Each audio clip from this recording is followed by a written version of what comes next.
স্বাগত আবারও প্রযত্নে বাংলাদেশে। এই আয়োজনে আপনাদের সঙ্গে আছি আমি মজুমদার জুয়েল। অনেক জল্পনা কল্পনার পর অবশেষে বিদায় নিলেন রাষ্ট্রপতি মোহাম্মদ শাহাবুদ্দিন। ২৪-এর গণ অভ্যুত্থানের পর থেকেই তার পদত্যাগের দাবি ছিল জোরালো, তবে সাংবিধানিক শূন্যতার কারণ দেখে তার পক্ষে ছিল বিএনপি। নির্বাচিত সরকার ক্ষমতায় আসার ৫ মাসের মাথায় রাষ্ট্রপতি তার পদ ছাড়লেন, যদিও পদ ছাড়তে কোনো চাপ ছিল না বলেই দাবি শাহাবুদ্দিনের। এখন আলোচনা কেন্দ্রবিন্দুতে কে হচ্ছেন পরবর্তী রাষ্ট্রপ্রধান। নানা মনির নানা মতের মতোই বিভিন্ন নাম ঘুরছে মুখে মুখে। সংবিধান অনুযায়ী আগামী ৯০ দিনের মধ্যেই এই প্রশ্নের জবাব অবশ্য মিলে যাবে। আজকে আলোচনার বিষয় পরবর্তী কে। আলোচনা আমাদের সঙ্গে স্টুডিওতে আছেন সুপ্রিম কোর্টের সিনিয়র আইনজীবী সৈয়দ মামুন মাহবুব এবং রাজনৈতিক বিশ্লেষক ও জাহাঙ্গীরনগর বিশ্ববিদ্যালয়ের শিক্ষক ডক্টর স্নিগ্ধা রেজওয়ানা। দুজনকে স্বাগত জানাই আজকের প্রযুক্তি বাংলাদেশ অনুষ্ঠানে। সৈয়দ মামুন মাহবুবকে দিয়ে শুরু করতে চাই। রাষ্ট্রপতির যে ভয়েসটা আমরা শোনালাম, আমাদের সাথে কথা হয়েছে, তিনি যেটা বললেন যে সাংবিধানিক শূন্যতা যাতে না হয়, সাংবিধানিক ধারাবাহিকতা তিনি রক্ষা করেছেন এবং তিনি একটি সরকার, নির্বাচিত সরকার গঠন করে দিয়েছেন। আমি জানি না কথাটা আসলে তিনি তো গঠন করার কেউ না, জনগণ ভোট দিয়েছে, সরকার নির্বাচিত হয়েছে, শপথ নিয়েছে। সাংবিধানিক শূন্যতা খুব বড় কারণ হয়ে উঠল কেন? না, ধন্যবাদ।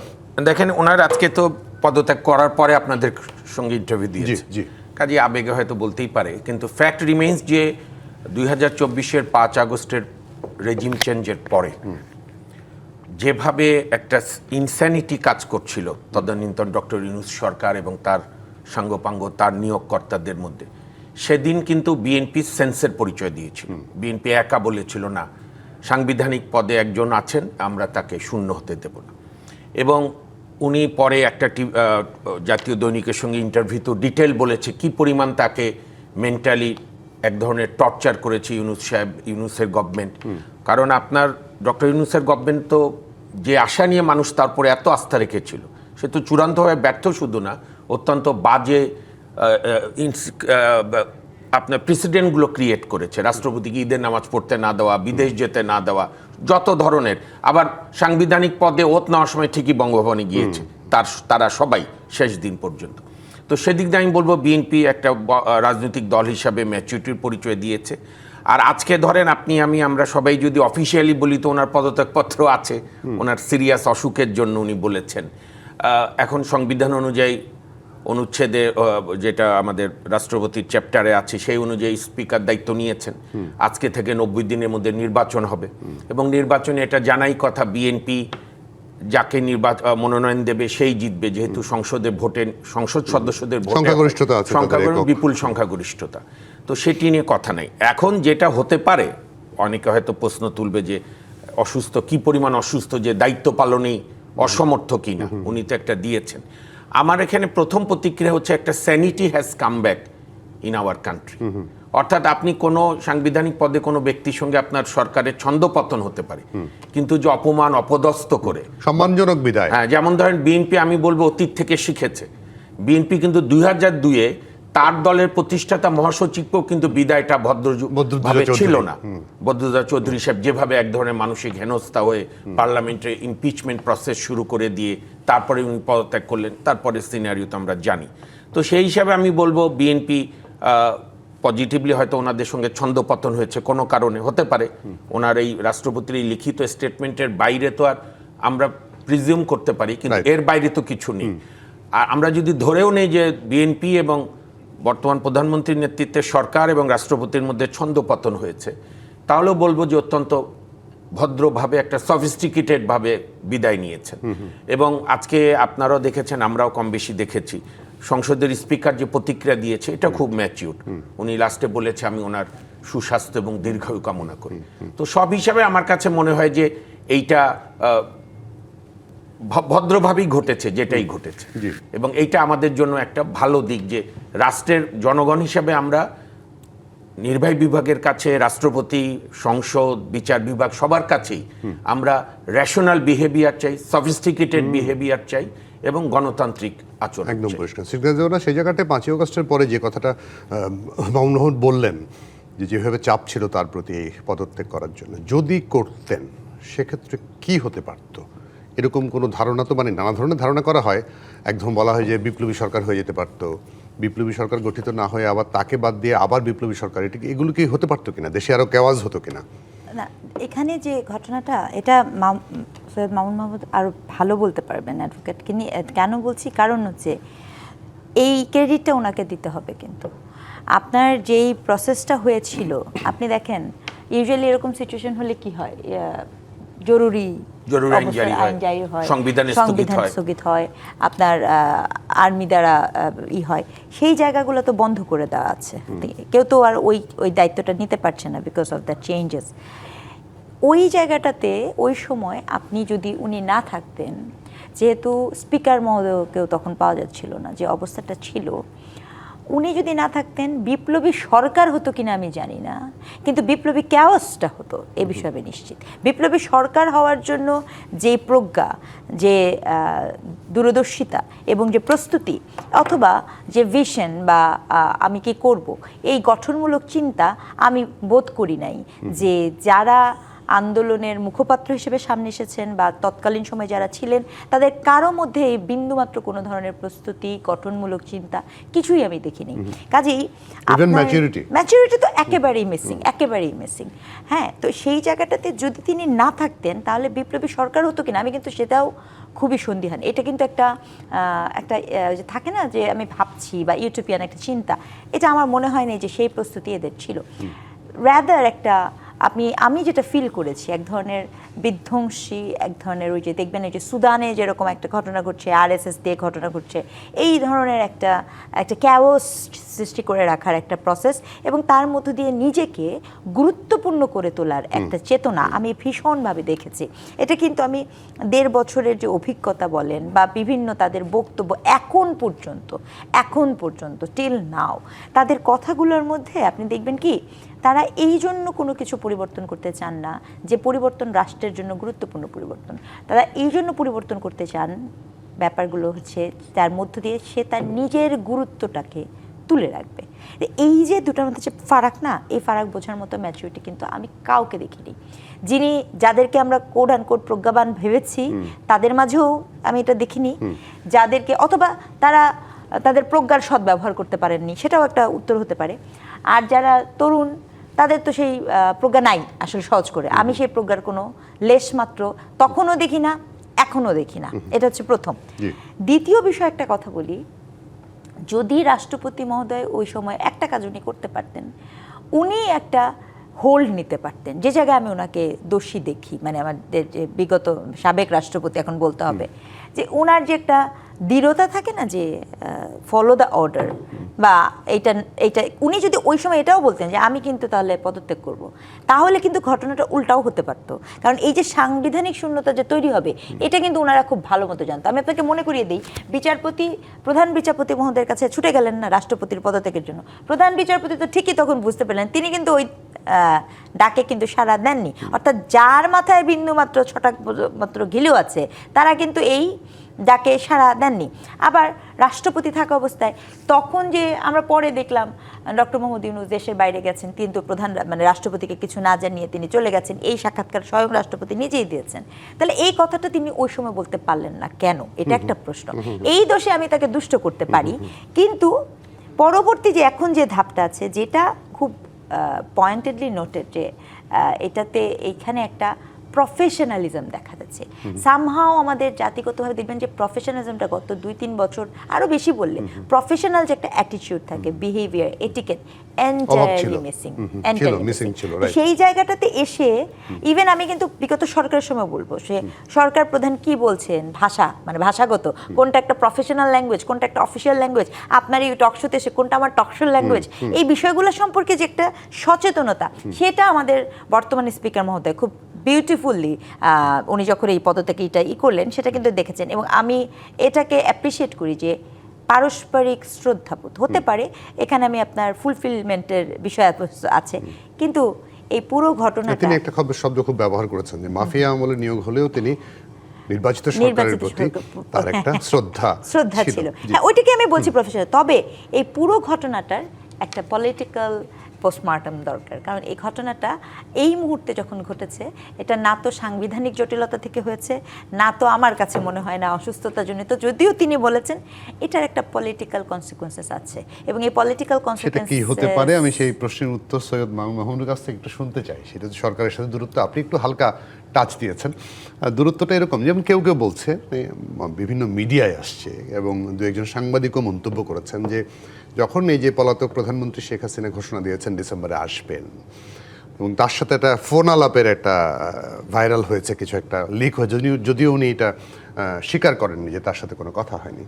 এই কারণে কি তাকে সরিয়ে দেয়া, না অন্য কোনো কিছু থাকতে পারে? আমরা আসলে প্রেডিক্টই করতে পারি। হ্যাঁ, না দেখেন, উনি থাকতেই তো শেখ হাসিনা চলে গেলেন, বা শেখ হাসিনা সরকারের পতন হলো, বা এখন শেখ হাসিনা যাওয়া নিয়েও তো নানা ধরনের ওপিনিয়ন, কেউ চূড়ান্ত সিদ্ধান্তে পৌঁছাতে পারেনি। আর ডক্টর স্নিগ্ধা যেটা বলছিলেন, অ্যাকচুয়ালি আমাদের বাংলাদেশে না, সারা পৃথিবীতেই শক্তি যেখানে তারাই ডিকটেট করে।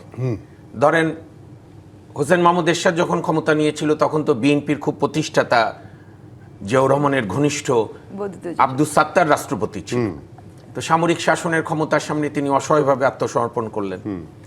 এখানেও তো আমরা যে যাই বলি না কেন, 5ই জুলাই জনগণের আন্দোলন ছিল, নানা ধরনের আপনার চক্রান্ত প্ল্যান ছিল, ভালো খারাপ প্ল্যান, মানুষের আন্দোলন ছিল, আবার ওই সরকারেরও নানা ব্যর্থতা ছিল, কিন্তু দিন শেষে কিন্তু সেনাবাহিনীর 3 তারিখের মিটিংয়ের সিদ্ধান্ত এবং বর্তমান সেনাপ্রধানের 5 আগস্ট দুপুরে যে টিভির স্ক্রলে, সমস্ত স্ক্রলে টিভিতে যে বলল আমি দায়িত্ব নিচ্ছি, উভয় পক্ষ শান্ত থাকুন, আমি বক্তব্য দেব, তারপরেই তো নাটকীয় পরিবর্তন। তো সেইখানে দাঁড়িয়ে প্রেসিডেন্টের খুব বেশি কিছু করার থাকে না। কিন্তু হ্যাঁ, ওনার একটা দৃঢ়তা আমরা অবশ্যই প্রশংসা করি, যে উনি মেন্টাল টেনশনটাকে অ্যাবজর্ব করতে পেরেছে। এই যে তার বাড়ির সামনে গিয়ে ঘেরাও ইত্যাদি। আমি এবং আমাদের সিনিয়র অ্যাডভোকেট, আমার সিনিয়র কলিগ মহসিন রশিদ সাহেব, উনি ওই বাংলাদেশে একটা জাতীয় দৈনিক ইন্টারভিউ দেওয়ার পর আমরা জাস্ট সৌজন্য সাক্ষাতে গিয়েছিলাম, কারণ একটা তো উনি কিন্তু বীর মুক্তিযোদ্ধা জনাব শাহাবুদ্দিন চুপ্পু সাহেব, সাবেক বা পদত্যাগী রাষ্ট্রপতি। তো সেই হিসাবে, আর উনি যখন দুদকে ছিলেন তখন আমি দুদকের আইনজীবী ছিলাম, ওই যোগাযোগ। তার চেয়ে বড় আমার গর্ব যে উনি আমার বাবা একসঙ্গে মুক্তিযুদ্ধ করেছিল, পরে পাবনায়, কারণ তো আওয়ামী লীগ করেন, ছাত্রলীগ যুবলীগের বলিষ্ঠ নেতা, ব্যাপারে তো ওনার কোনো আপনার কোনো দ্বিধা নাই। তো তখন আমরা যখন অনেকক্ষণ ঘরোয়া আলোচনায় করলাম, তখন উনি আমাদের বলেছিলেন যে আমি বর্তমান সরকারকে বলেও রেখেছি যে আপনারা যখন মনে করবেন যে আমাদের সঙ্গে কোনো, তো সেই হিসাবে আমি মনে করি যে আপনার হতে পারে বিএনপি নানা কারণে, কারণ বর্তমান সাংবিধানিক স্কিমে রাষ্ট্রপতির কিন্তু ওই পাওয়ার নাই, একমাত্র 48(3)-এ প্রধানমন্ত্রী নিয়োগ, তাও পার্লামেন্টের সংখ্যাগরিষ্ঠ নেতা, আর আছে প্রধান বিচারপতি। বাট ফ্যাক্ট হচ্ছে মিনিস্ট্রি অফ ল এই ফাইল মানে প্রধানমন্ত্রী যা বলে দেন, হ্যাঁ, ইনিশিয়েট করে। তো রাষ্ট্রপতির পদ কখন গুরুত্বপূর্ণ হয়? যখন কেয়ারটেকার সরকার আসে, বা ধরেন কোনো মধ্যবর্তী নির্বাচন। গণতন্ত্রে তো মধ্যবর্তী নির্বাচন পাপ নয়, তাই না? অনেক জায়গায় তো সরকাররাই বলে ঠিক আছে আমি আবার পিপুলের কাছে যাচ্ছি। তো আমার মনে হয় যে বিএনপি, এটা সবই প্রেডিকশন, বিএনপি হয়তো মনে করছে কখন কি ঘটবে বা না ঘটতে পারে, সামনে তত্ত্বাবধায়ক সরকার ইত্যাদি, তা আমরা একেবারে আমাদের রাজনৈতিক আদর্শের একজন রাষ্ট্রপতি রাখবো।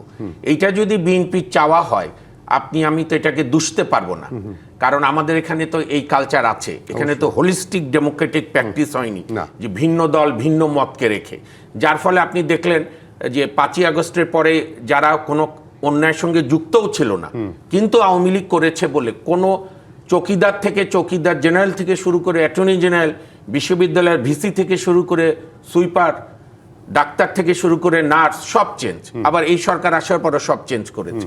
তো এইটা তো এখনো আমাদের দেশের কালচার, এটা আমি মানি না। আমি আপনার কথা মোটামুটি বুঝতে পেরেছি। সেই জায়গাটা আমি একটু বিরতি নিয়ে আসতে হবে, কারণ আমি স্নিগ্ধা রেজনার কাছ থেকে শুনবো।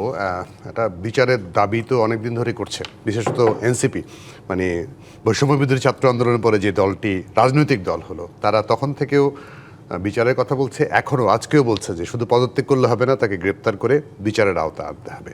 সেটি আসলে কতটুকু কি হবে, কতটুকু কিভাবে যাবে? রাষ্ট্রপতির আসলে ওই বিগত সরকারের মানে ডিকটেট করার মতো কোনো রকম ক্ষমতা ছিল কিনা, দুজনের কাছ থেকে শুনবো। একটা ছোট বিরতি নিয়ে আসি। দর্শক, আপনারা আছেন প্রযুক্তি বাংলাদেশ অনুষ্ঠানে, সঙ্গে থাকবেন। আমন্ত্রণ আরও একবার প্রযত্নে বাংলাদেশ অনুষ্ঠানে স্টুডিওতে অতিথি হিসেবে আছেন সুপ্রিম কোর্টের সিনিয়র আইনজীবী সৈয়দ মামুন মাহবুব এবং রাজনৈতিক বিশ্লেষক ও জাহাঙ্গীরনগর বিশ্ববিদ্যালয়ের শিক্ষক ডক্টর স্নিগ্ধা রেজওয়ানা। দুজনকে আবারও স্বাগত। স্নিগ্ধা রেজওয়ানা, যেটি জানতে চাচ্ছিলাম যে এখন যে তার বিচারের দাবি এখন না আগে থেকে হচ্ছে, রাষ্ট্রপতির পক্ষে ধরেন প্রধানমন্ত্রী নিয়োগ করা, আমি আপনাকে নিয়োগ দিলাম, আপনি আমাকে ডিক্টেট করতে পারেন তুমি এটা করো না, মানে কতটুকু তার ক্ষমতা আছে আমি জানি, কি বিচার করবে তার? না, এই যে আমি আপনাকে প্রথমে শুরুতে কিন্তু একটা কথা বলেছি যে যারা আছে এদের মধ্যে আমি প্রজ্ঞার অনেক ঘাটতি দেখি। কেমন আপনি একটা জিনিস খেয়াল করে দেখেন, ওনাদেরই কিন্তু দাবি প্রেক্ষিতে ওনারা কিন্তু এই বিষয়ে খুবই সচেতন, বা আপনার সারা বছর ধরে ঐকমত্য কমিশনে যে আপনারা যে মিটিং সিটিং তো ওনারাই করেছে, তো সেটা থেকে যে এটা প্রস্তুত করেছে জুলাই সনদ, সেই জুলাই সনদে কিন্তু স্পষ্টত তাদের একটা দাবি আছে। সেই দাবিটা কিন্তু রাষ্ট্রপতির ক্ষমতা যে নেই, মানে সিস্টেমেটিক জায়গাতে সেই ক্ষমতাটা বাড়ানোর কিন্তু একটাই আছে। তার মানে তারা কিন্তু এই বিষয়ে ওয়াকিবহাল। যখন তারা এই বিষয়ে ওয়াকিবহাল, তখন তারা সেই জায়গাটা থেকে যখন আবার এই ধরনের একটা কিছুতি করে, আবার দেখেন বিগত সরকারকে যেভাবে আমাদের সামনে বলেন বা আমরা দূর থেকে যতটুকু বুঝি, ওনারা কাছে থেকে যতটুকু বোঝে, বা নিশ্চয়ই গোয়েন্দা আইনশৃঙ্খলা বাহিনী আরও বেশি বোঝেন, সেই সকল জায়গা থেকে তাকে যখন আপনি বলেই দিচ্ছেন code and code fascist, code and code mafia, code and code স্বৈরাচার, তাহলে তো বোঝাই যাচ্ছে যে সেই ব্যক্তিটির উপরে আসলে অন্যদের প্রভাব করার বা প্রভাব তৈরি করার মতো কোনো সুযোগ তার নাই। হ্যাঁ, আপনি যেটা করতে পারেন হয়তোবা তার কোনো একটা আদেশকে আপনি আর্টিকুলেট করতে পারেন, কিন্তু এই রকম কোনো নজির তো আমরা দেখতে পাচ্ছি না। মানে রাষ্ট্রপতি যিনি আছেন বা যিনি ছিলেন, তিনি সাবেক প্রধানমন্ত্রীর কোনো একটা আদেশ দ্বারা আদিষ্ট হয়ে সেই ধরনের কোনো কিছু করেছেন, এই ধরনের নজির আমি জনগণের সামনে তো আসেনি, মানে আপনাদের গণমাধ্যমের থ্রুতেও কিন্তু আমি এরকম কিছু পাইনি। তাহলে এই লোকের আসলে আমি কি বিচার করব, সেটা একটা প্রশ্ন। এটা এক নম্বর প্রশ্ন। দ্বিতীয় প্রশ্ন, উনারা এই কথাগুলা কেন বলেন জানেন? আমার কাছে এটা ইদানিং প্রায়ই মনে হয়। শুধু এইটা না, আপনি খেয়াল করে দেখবেন, শুধু কি এই বিচার, ধরেন যেই মানুষটি 5ই আগস্টের পরপর যে ঘটনাটা ঘটেছে, যেই মানুষটি ওনাদের মতের সাথে মিলছে না, ডিফারেন্ট মতের সাথে যাচ্ছে, সেই মানুষটিকেও তারা দেখা যাচ্ছে তখন সহযোগী করা হচ্ছে। শুধু তাই না, কালচারাল ফ্যাসিস্ট নাম দেওয়া, তারপর মনে করেন আগে ছিল আওয়ামী লেসপেন্সার, এটা একটা শব্দ ছিল, বা দালালি বলা ইত্যাদি আরও বাজে বাজে শব্দ, আমি তো অনেক মুখে আনা যায় সেই শব্দগুলো বলছি। তো এই ব্যাপারগুলোতে কি হয়েছে জানেন, আমার কাছে ইদানিং মনে হয় যে তাদের রাজনীতিটা লিমিটেড ইনটু জুলাই এবং শেখ হাসিনা। জগৎটা যে তার থেকে বড়, দেশটা যে বড়, রাষ্ট্র মানুষ যে বড়, স্বপ্ন এবং কল্পনা যে বড়।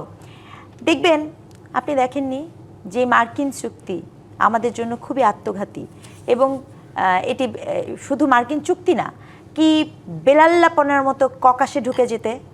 আপনি দেখেননি যে দেশের হয়ে আমি যেন নালিশ করছি। আমার মনে পড়েছিল যে আগের টেনিয়রে ট্রাম্পের কাছে এক ভদ্রমহিলা, উনি সনাতন ধর্মাবলম্বী, তিনি যে নালিশ করেছিল এবং পুরা বাংলাদেশে ব্যাপক হাসাহাসি হয়ে গেছিল যে এটি কি অবস্থা। আমার মনে হচ্ছে কি ওই রকম আরেকজন এখন আমি এই কোড অ্যান্ড কোড তরুণদের মধ্যে দেখতে পাচ্ছি, কারণ ওই ছবি তো গণমাধ্যমের সামনে আছে। তার চিন্তাতে আসছে না যে আমাকে পলিসিগতভাবে আগে কিছু করতে হবে, গঠনমূলক কিছু বলতে হবে। এই জন্য সে কী করে, ইচ্ছাকৃতভাবে এমন একটি ইস্যুকে নিয়ে আসে যে এই ইস্যুতে হাক ঢাক দিলে অন্য মানুষের বা অন্য রাজনৈতিক পক্ষের স্বার্থগুলো সেটার সাথে কোনো না কোনোভাবে এক বিন্দুতে যেয়ে যুক্ত হবে। কারণ deep down maybe this party have that feelings যে তারা এককভাবে হাঁটার যে কারেজ তাদের ছিল, সেইটা তাদের কাছে এই মুহূর্তে নাই। সম্ভবত কারণেই তো তারা তো জোট সঙ্গেও নিয়েছেন বাংলাদেশ জামাত ইসলামের মতো সৎ, কি যেন সৎ লোকের শাসন চাই, সাতক্ষীরা চারে আমরা দেখতে পাই। সৈয়দ মামুন মাহমুদ, আপনার কাছ থেকে শুনতে চাই যে আসলে রাষ্ট্রপতির ওই যে কথাগুলো বললেন, যে রাষ্ট্রপতির এতটুকু ক্ষমতা নাই যে ধরেন যেটি একটি আইন বা যে কোনো একটা চিঠি প্রধানমন্ত্রী পাঠালেন, রাষ্ট্রপতি 72 ঘন্টার মধ্যে স্বাক্ষর না করলে সেটি স্বাক্ষরিত বলে গণ্য হবে না আইনও। হ্যাঁ, সেই এত বড় আইন যদি থাকে, এই রাষ্ট্রপতির আসলে দোষটা কোথায়? দেখেন, একটা গল্প প্রবাদ আছে যে মূর্খদের কোনো গ্রাম নাই, সব গ্রামেই মূর্খ থাকে। তা আমাদের সংবিধান অনুযায়ী রাষ্ট্রপতির কোনো ক্ষমতাই থাকে না। তো সেই হিসাবে আপনি জুলাই আগস্টের ঘটনায় সাবেক পদত্যাগ করেছেন যিনি মুক্তিযোদ্ধা মোহাম্মদ শাহাবুদ্দিন চুপ্পু সাহেবের কোনো কিছু করার ছিল না। এটা কি করবে? উনি তো কোনো নির্বাহী ক্ষমতা নেই। এবং আমরা সচরাচর টেলিভিশন, আপনাদের মিডিয়া তো খুব ভাইব্রেন্ট, আরও সব মিডিয়ায় আপনি একটা আর্কাইভ থেকে একটা নিউজ দেখাতে পারবেন না যে এন্টার জুলাই আগস্ট উনি কোথাও গিয়ে পাবলিকলি বলেছে এই আন্দোলন ভুল হচ্ছে, কোনো কথাই নাই। তো আপনি বিচারের দাবি, এখন রাজনৈতিকভাবে এনসিপি তার দাবি করতে পারে, আমি জামাতও করছে। হ্যাঁ, আমি এইটা গণতান্ত্রিক ভাষা, দাবি যে কোনো করতে পারে। হ্যাঁ, আপনি বলতে পারেন যে ওনার রাষ্ট্রপতি আমলে তদন্ত, তাও হোক। আমাদের বাংলাদেশে মুশকিলটা কি, আমরা তো দাবি করার সময় বিচার শুধু দাবি করি না, শাস্তিও দিয়ে ফেলি, যার ফলে কোনোটারই কিছু হয় না। হ্যাঁ, কেউ যদি মনে করে যে তার আমলে উনি তো বোধহয় 3.5 বছর, সোয়া 3 বছর মতো থাকলো, 3 বছর 3 মাস, 3 বছর, সোয়া 3 বছর আর কি।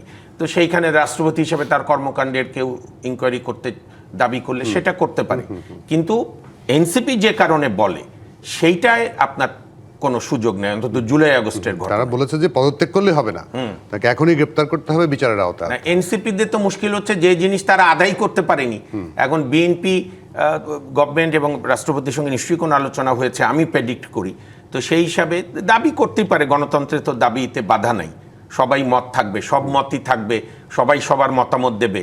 কিন্তু আমি বরং যেটা প্রসঙ্গে বলতে চাই, আওয়ামী লীগ আমলের শেষের 5-6 বছরে আমরা একটা ট্রেন্ড দেখেছিলাম যে বীর মুক্তিযোদ্ধারাও আওয়ামী লীগের সরকারে কোনো সমালোচনা করলে এক বাক্যে বলে দিত যে রাজাকার।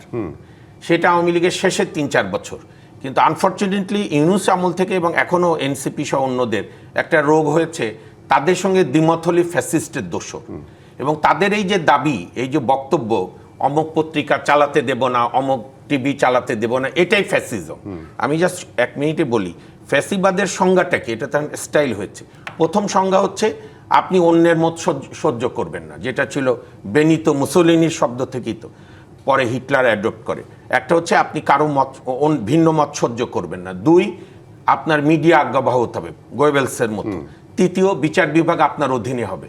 4, একটা কাল্পনিক শত্রু থাকবে, যেরকম জার্মানিতে ছিল ইহুদিরা সব নষ্ট করছে, ইহুদি মারো। এই তো মূল কথা ফ্যাসিবাদের বৈশিষ্ট্য।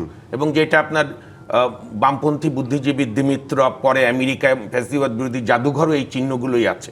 আরও 1-2টা, এক নেতাই সব, লার্জার দেন লাইফ আপনার ক্যারেক্টার। তো সুতরাং এই দাবি করাই তো ফ্যাসিজম। এবং আমি সবসময় একটা কথা বলি যে নিষিদ্ধ আর গণতন্ত্র একসঙ্গে যায় না।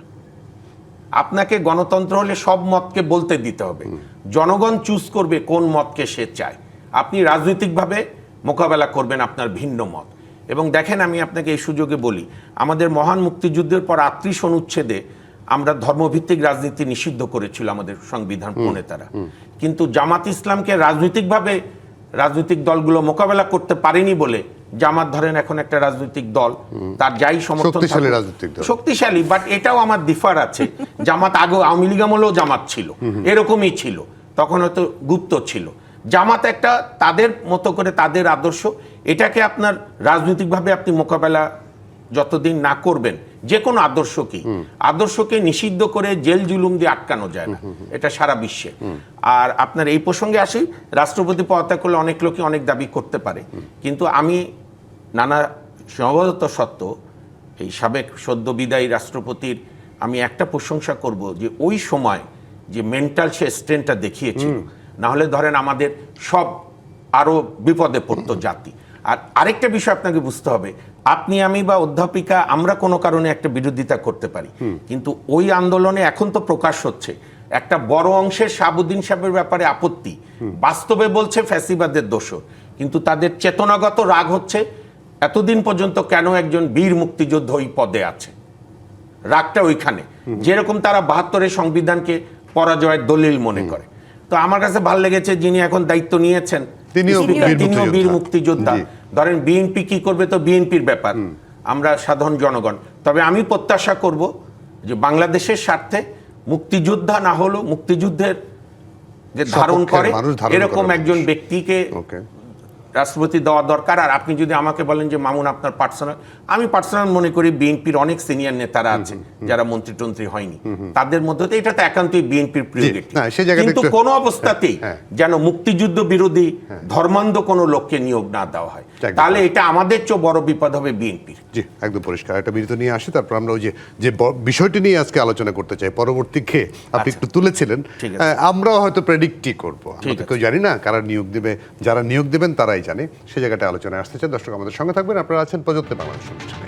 আমন্ত্রণ আরও একবার প্রযত্নে বাংলাদেশ অনুষ্ঠানে। স্টুডিওতে অতিথি হিসেবে আছেন সুপ্রিম কোর্টের সিনিয়র আইনজীবী সৈয়দ মামুন মাহবুব এবং রাজনৈতিক বিশ্লেষক ও জাহাঙ্গীরনগর বিশ্ববিদ্যালয়ের শিক্ষক ডক্টর স্নিগ্ধা রেজওয়ানা।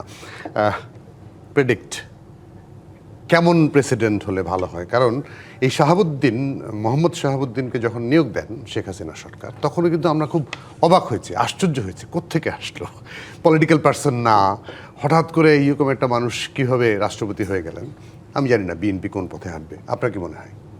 না, দেখেন এই মুহূর্তে কিন্তু যে এই রাষ্ট্রপতি নিয়োগটা যেটা দেয়া হবে, আমার হিসাবে কিন্তু আসলে ঘটনাটা একটু তড়িৎ হয়ে গেল। মানে আমি এক্সপেক্ট করছিলাম আরও কিছুদিন পরে হয়তো বা রাষ্ট্রপতির বিষয়টা আসবে। তার কারণ আছে কিছু, দুটো জিনিস আমি একটু আগে একবার বলেছিলাম যে আমার এই যে জুলাই সনদটা যেটা আছে, যেখানে আর কি আমার যেটা ধারণা যে জুলাই সনদের ওই গণভোটের 4টি ছাড়া বাকি যতগুলো আছে এটা সম্ভবত বিএনপি গভর্নমেন্ট পুরাটাই একদম মেনে নেবে, এবং এইটা আমি মানে মোটামুটি নিশ্চিত, এটা আমার ধারণা।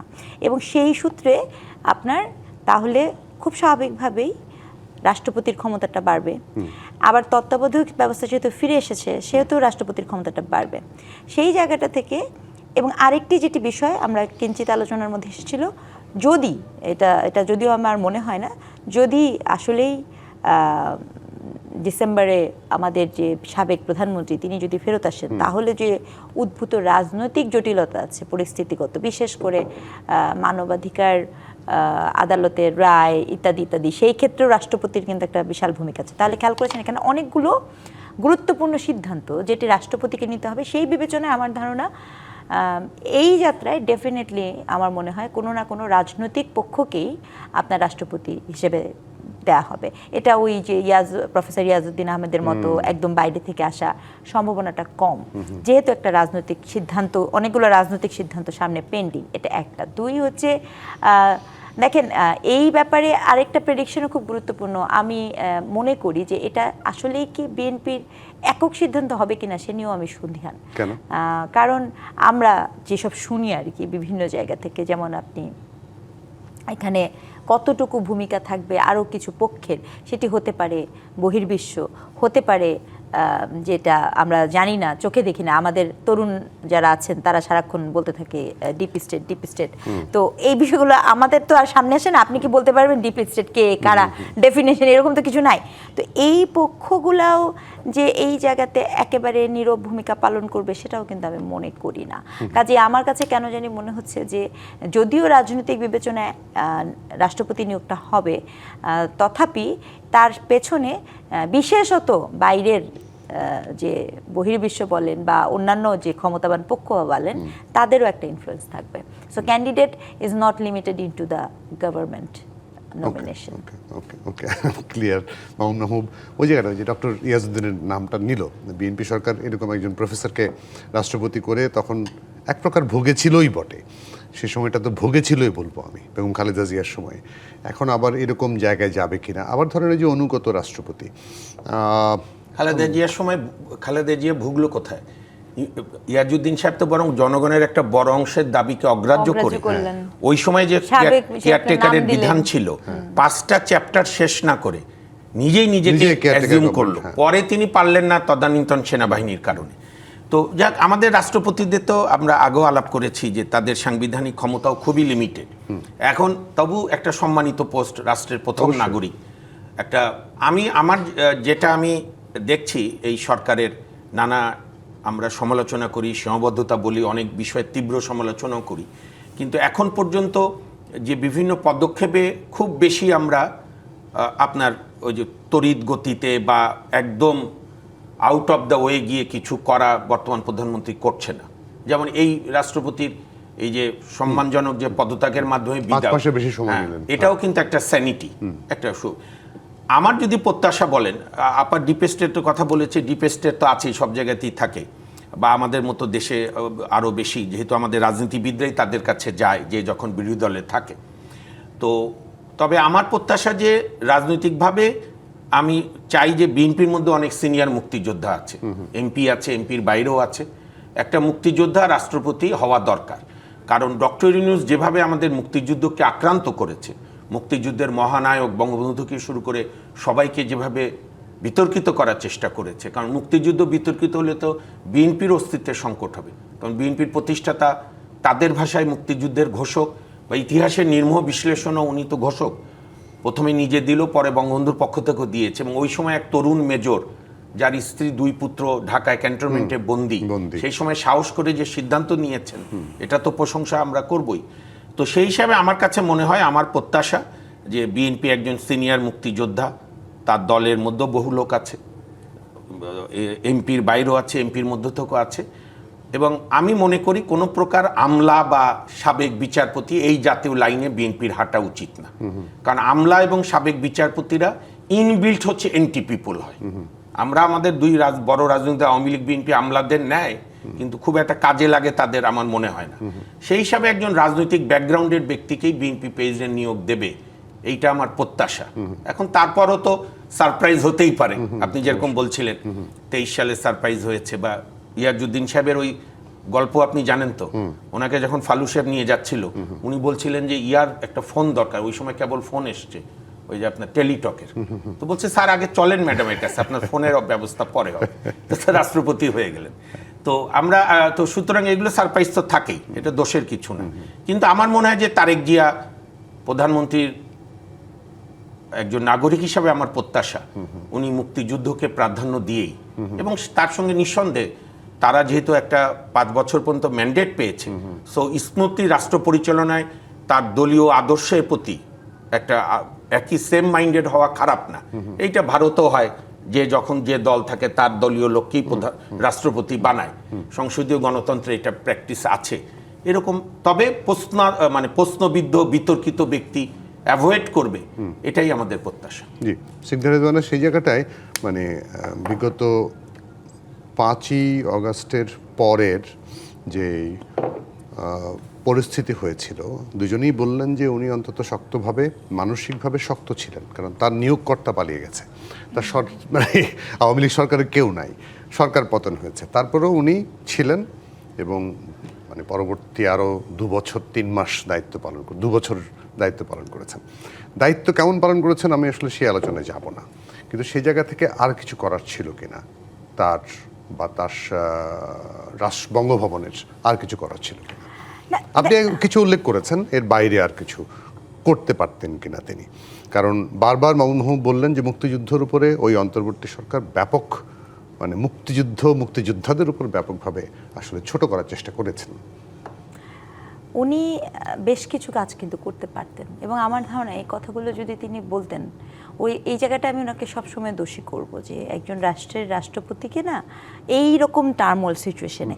এবং আরেকটা কথা কিন্তু আপনাকে বলতে হবে, বাংলাদেশের ইতিহাসে এর আগেও অনেক রাষ্ট্রপতি এরকম গিয়েছে, কিন্তু তিনি কিন্তু এমন একটি সময়ের রাষ্ট্রপতি ছিলেন যা কিন্তু বাংলাদেশের ইতিহাসে আর কেউ ছিল না। আপনি খেয়াল করে দেখেন, যেখানে পুরো রাষ্ট্রের গুরুত্বপূর্ণ পদাধিকারের কেউ নেই, এমনকি ওই যে 3টা সরকারকে শপথ পড়িয়েছেন। এবং দেখেন ওই যে 3টা দিন, 5ই আগস্টের পর 5, 6, 7, 8, ওই সময় কিন্তু তিনি ছাড়াও কেউ ছিল না। তো এই যে বিশাল একটা সময়ে উনি এটা পেয়েছিলেন, এটা ওনার জন্য কিন্তু একটা সুযোগ ছিল। অ্যাটলিস্ট যখন তিনি শপথ পড়িয়েছেন, একটা পর্যায়ে যে এটাও আমি বুঝি যে মানুষের তো চাপ তো থাকেই আসলে, হয়তো বা চাপে পড়ে হোক আর যেটা হোক, কিন্তু এটাকে পাপেটের মতো হয়ে গেল কিনা ব্যাপারটা। কিন্তু বাস্তবতাটাকে কোথায় জানেন, যখন একের পর এক আমাদের দেশে মুক্তিযোদ্ধারা নিগৃহীত হচ্ছিলেন, যখন একের পর এক একটা দিবসে ইতিহাসকে নিগৃহণের উল্টে পাল্টে দেওয়ার অফিসিয়াল বন্দোবস্তের ব্যবস্থা করা হয়েছে।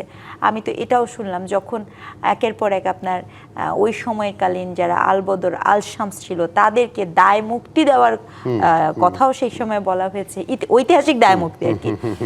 এই পুরো আজকে মামুন ভাই বললেন যে উনি একজন রাষ্ট্রপতি চাচ্ছেন, তাহলে আমার প্রশ্ন হচ্ছে, তাহলে আমাদের এই মুক্তিযোদ্ধারা রাষ্ট্রপতি তখন কোনো বক্তব্য দিলেন না কেন? কেন দিলেন না মামুন? আপনি যেহেতু খুব ক্লোজলি কাজ করেছেন। না ক্লোজলি না, যে ক্লোজই আমি, উনি আমার মুরব্বী। এখন ধরেন বাস্তবতাটা হচ্ছে যে অধ্যাপিকা স্নিগ্ধা যেটা বলেছেন হোলিস্টিক অ্যাপ্রোচে ঠিক আছে, বাট 5 আগস্টের পর আমরা তিনজনই এখানে বা আমাদের শ্রদ্ধেয় দর্শকরাও অবগত 5 আগস্টের পরে সিনারিওটা কি, এবং 8ই আগস্টে ডক্টর ইউনূস ওথ নেওয়ার পরে আমরা ভেবেছিলাম যে একটা শৃঙ্খলা ফিরে আসবে। এবং এই সুযোগে বলি, ইউনূস সাহেবের এই গভর্নমেন্ট কিন্তু বাংলাদেশে এরকম প্রথম না, এটা হচ্ছে পঞ্চম গভর্নমেন্ট। প্রথম হলো আমাদের ছাত্র জীবনের আন্দোলনের ফসল আপনার বিচারপতি শাহাবুদ্দিন আহমেদ, তারপরে হলো বিচারপতি হাবিবুর রহমান শেলী, তারপরে হলো বিচারপতি লতিফুর রহমানের, তারপরে 6-এর তত্ত্বাবধায়কের আন্দোলন, 1/11 হলো ফখরুদ্দিন গভর্নমেন্ট। ফখরুদ্দিন গভর্নমেন্ট আর এই গভর্নমেন্ট মধ্যে একটু কাছাকাছি মিল আছে। হ্যাঁ, কিন্তু ফখরুদ্দিনের চাইতেও এই গভর্নমেন্ট বেশি বিতর্কিত হয়েছে। তো সেই কারণে ফখরুদ্দিন গভর্নমেন্টের বরঞ্চ একটা পাবলিকলি একটা এই আছে কি অ্যাকসেপ্টেন্স ছিল, এখন মানুষ পছন্দ করত। আমি অন্য ইস্যুতে বলতে পারবো ওনার হাতে, কিন্তু ওই সময়কালে কারণ আমরা পরে ওই সিচুয়েশন আসলে তার কিছু বলার মতো অবস্থা ছিল না। প্রেস উইং নিয়ে গেছে জি, ওনার বাসায় 3 দিন 4 দিন। আপনি একটা জিনিস এই সুযোগ আমি একটু বলি, একদম শেষ, সময় শেষ, 30 সেকেন্ডে বলি। এই যে ইউনূসের আমলে যে চালু হলো বাড়িঘরে হামলা, আমরা তো বঙ্গভবনটাকেও 3-4 দিন ধরে দেখলাম লুটপাটের, এবং আমি আরো অবাক হবেন ওইখানে 3, 4টা, 5টা, 6টা ট্রাক পর্যন্ত ওই ফ্লাইওভারের কাছে নিয়ে ঘুরছে যে রাষ্ট্রপতি পদত্যাগ করে বের হয়ে যাবে, আমরা আবার গণভবনের সিন করব। সেইখান থেকে তবে ইতিহাস একদিন নির্মোহ মূল্যায়ন করবে। তবে সার্বিকভাবে ওই সময়টায় শাহাবুদ্দিন সাহেব সাংবিধানিকভাবে দৃঢ়তার পরিচয় দিয়ে একদম পরিষ্কার। সৈয়দ মামুন মাহমুদ এবং স্নিগ্ধা রেজওয়ান, অনেক ধন্যবাদ, কৃতজ্ঞতা আজকে সময় দেওয়ার জন্য। দর্শক আপনাদেরকে ধন্যবাদ, আপনারা যারা আমাদের সঙ্গে ছিলেন এতক্ষণ। শেষ করছি আজকের প্রযুক্তি বাংলাদেশ। বিবিসির সঙ্গে থাকবেন।